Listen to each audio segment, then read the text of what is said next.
प्रातः स्मरणीय सीताराम वर्मा, प्रातः स्मरणीय पूज्य भेरा जी के याद करूँ हूँ, उनकी पावन श्री चरणों में नमन करूँ हूँ। मैं कस्तूरी देवी जी के पावन श्री चरणों में नमन करूँ। नायिका साथे श्री कैलाश वर्मा जी और श्रीमती सुमन वर्मा जी के भी श्री चरणों में नमन करूँ। मंचासीन समस्त आत्मीय सुधीजन ने और से लईने ह तक अशोक भाटी जी से लईने शशांक दुबे जी से ने हरिमोहन गोदुलिया जी तक सारी बारह खड़ी आएगी है मैं आप सभी के प्रणाम करूँ। सचमुच में भेरा जी को जो योगदान है अविस्मरणीय है। हमारे याद करना चाहिए जब भारत गुलाम था, उन्हीं गुलामी का साथ है बहुत सारा ब्रॉडकास्टिंग कॉर्पोरेशन जैसे दुनिया में चली आया था, वैसे भारत में भी स्थापित है।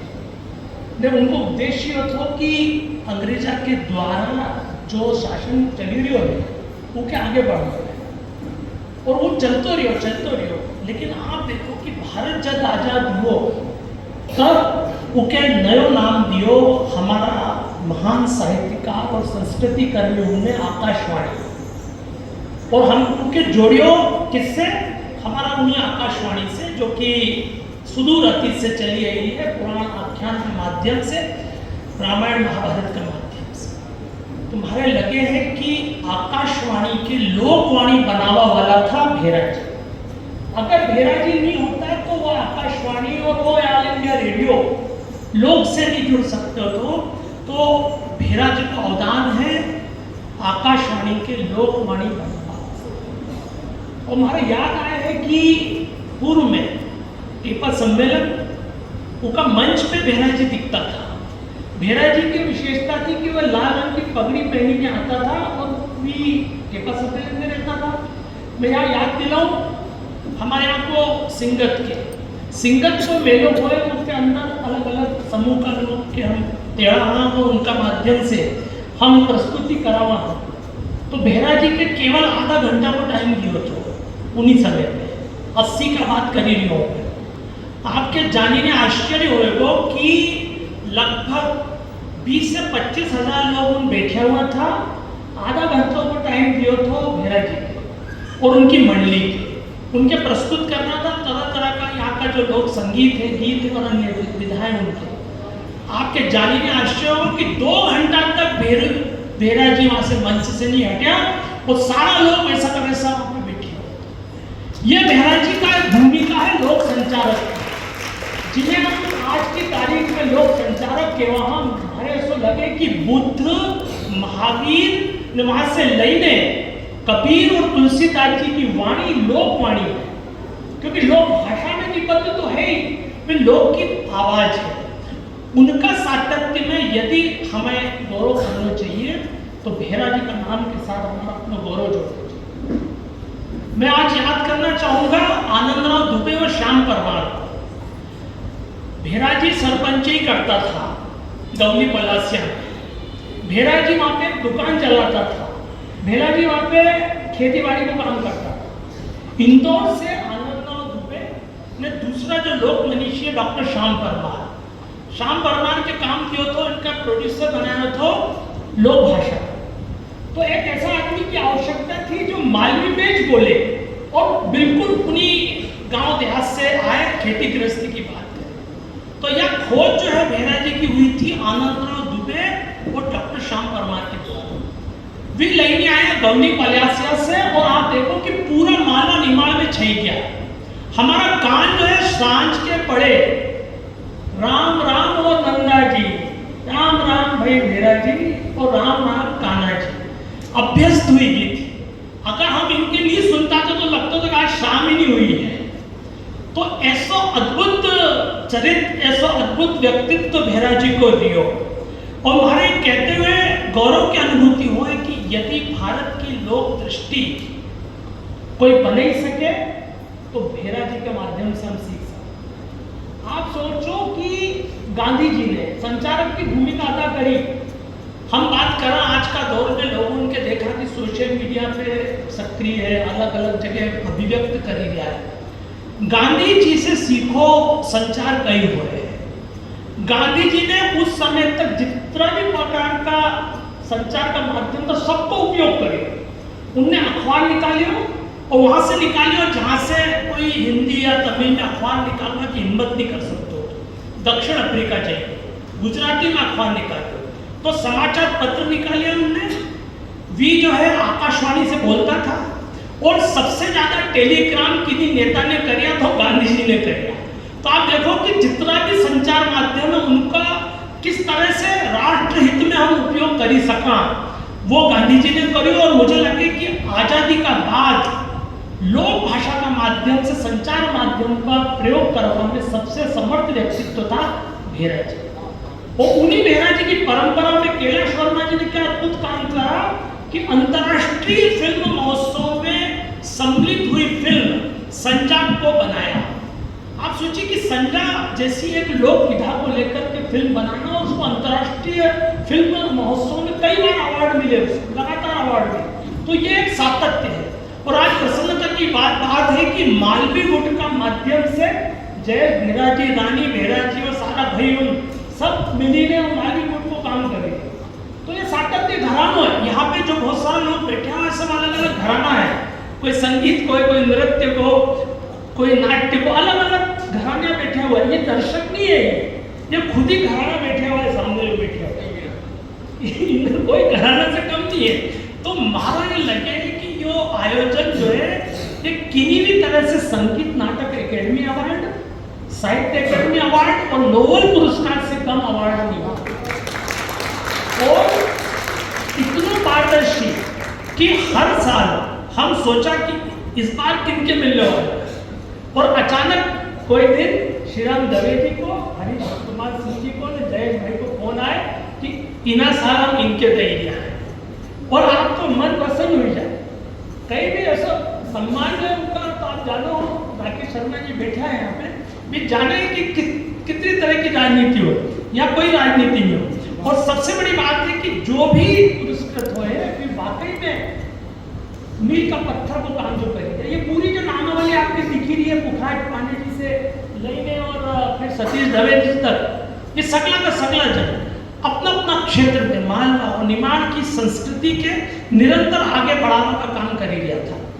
अभी एक कविता की बात आपने करी है, वो कविता जब मैंने डाली सोशल मीडिया पर पोस्ट, आपके जान के आश्चर्य हो कि उनमें कमेंट आयो कि हमने भेरा जी की 12 खड़ी सुनाओ। अब मैं कहाँ से लूँ 12 खड़ी? तो मैं चतुर्वेदी जी से प्रार्थना करिए कि 12 खड़ी दे दो हमारा भेरा जी की, और हम सुनावा सारी दुनिया की। क्योंकि आप सुने ही आओ, लेकिन आपको शेड्यूल तय है, पता चलो कि वो सुने ही आपने लोग नहीं सुनिया सके। तो अब तो सोशल मीडिया को जमानो एगियो है, यदि 12 खड़ी आई जाएगी, यदि चौमासो आई जाएगा, यदि भेरा जी के द्वारा प्रस्तुत की गई रामायण की आई जाएगी, आप मानी नहीं चलो कि मालवा जो है स्पंदित तो है और ज्यादा स्पंदित होता है। पूरा एक समय है, भेरा जी को समय पूरा एक समय है। और हमारे लगे कि जीवंत किंवदंती भी बनी गया था, अपना समय में भी जीवंत किंवदंती था, लोग उनसे मिलना चाहता था। और आप सोचो कि उनने साइकिल की गति से जो काम करियो कि लोग अब जेट से भी वो काम नहीं कर सके जो उनकी साइकिल ने करी, जो गौली पलासा से रही थी और मालवा हाउस तक आती थी, और मालवा हाउस से जब जाती थी आप सोचो कि एक नए प्रकार को मालवा खड़े हो जाता था। उन्होंने आला गाई, उन्होंने रामायण गाई, उन्होंने रुक्मणी मंगल गाया, नानी बहिरो मायरो गाया, उनकी 12 खड़ी, उनके वर्षा गीत, उनके भजन, उनके दोहे आज भी लोग कंठहार बने हुए हैं। आवश्यकता इस बात की है कि उनके द्वारा रोपित मूल्यों को अधिकाधिक लोगों तक पहुंचाने की आवश्यकता है।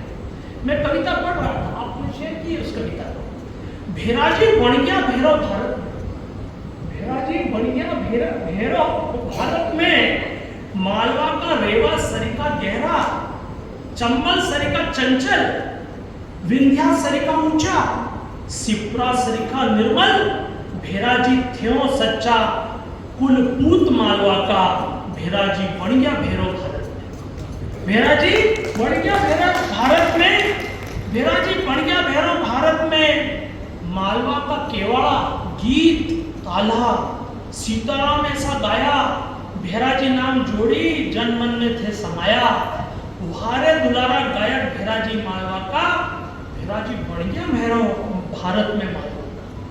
तो मालवा भैरव को पूजने वाली भूमि है। माचकार बैठे हैं सुंदरलाल बालके, बिना भैरव की वंदना के माच प्रारंभ नहीं होगा। अद्भुत परंपरा है। केवल मालवा की विशेषता है कि बाकी स्थानों पर कहीं सरस्वती पूजन हो रहा है, कहीं किसी अन्य का हो रहा है, लेकिन मालवा की विशेषता है भैरव पूजन। तो भैरव जी और भेरा जी, आप भैरव जी सर्च करोगे तो भेरा जी मिलेंगे, और भेरा जी सर्च करोगे तो भैरव महाराज मिल जाएंगे। तो कहते हैं कि भेरा जी बढ़िया भैरव भारत में मालवा का, बोली का जादूगर थे, हलबेल का पुजारी, दमदार शंख फूकिया गूंजी आकाशवाणी, हम सबका ऊंचा गौरव भारत में मालवा का, भेराजी बढ़िया भैरव भारत में मालवा का। तो सचमुच में भेराजी इस मालवा के भैरव थे। भैरव का जो नाद है आज संपूर्ण आकाशवाणी को जीवंतता देता है।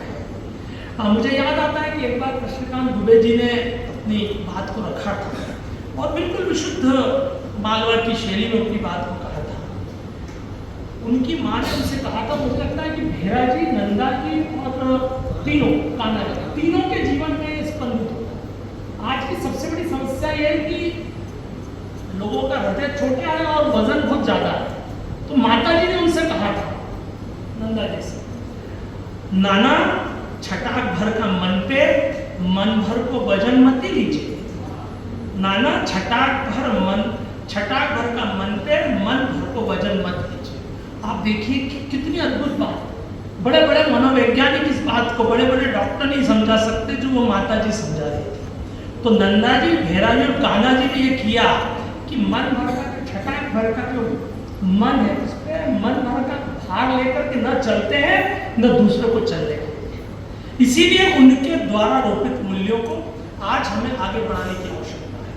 मालवा की ये विशेषता है कि बहुत संवेदनात्मक अनुभवों का संसार है, वैचारिक संसार है, और दर्शन की तो गहरी धाराएं जो उसमें प्रवाह।